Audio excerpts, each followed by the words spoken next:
નમસ્કાર, પાટનગર નેટવર્ક ન્યૂઝમાં આપનું સ્વાગત છે. આપની સાથે હું છું મોનિકા. બુલેટિનની શરૂઆત કરીશું મહત્વના સમાચારોથી.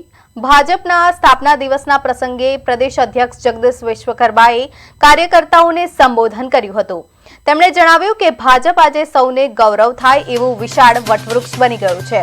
શરૂઆતમાં કોઈ સુખ સગવડ વિના માત્ર વિચારધારા સાથે શરૂ થયેલા આ પક્ષ પાસે આજે 17 કરોડથી વધુ કાર્યકર્તાઓ છે.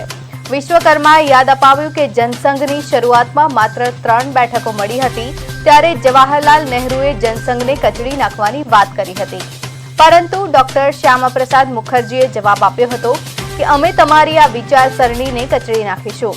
તેમણે જણાવ્યું કે લોકસભામાં પ્રથમ વખત ભાજપના માત્ર 2 સાંસદ ચૂંટાયા હતા અને કોંગ્રેસે હમ દો હમારે દો કહી મજાક ઉડાવ્યો હતો.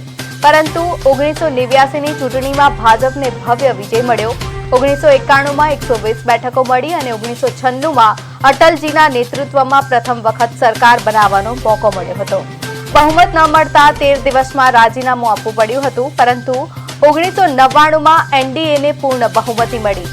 પોખરણ પરીક્ષણ થયું અને પાકિસ્તાન સામે યુદ્ધ પણ થયું. આ ઉપરાંત કોંગ્રેસના રાષ્ટ્રીય અધ્યક્ષ મલ્લિકાર્જુન ખડગેના નિવેદન પર પણ જગદીશ વિશ્વકર્માએ પ્રતિક્રિયા આપી હતી.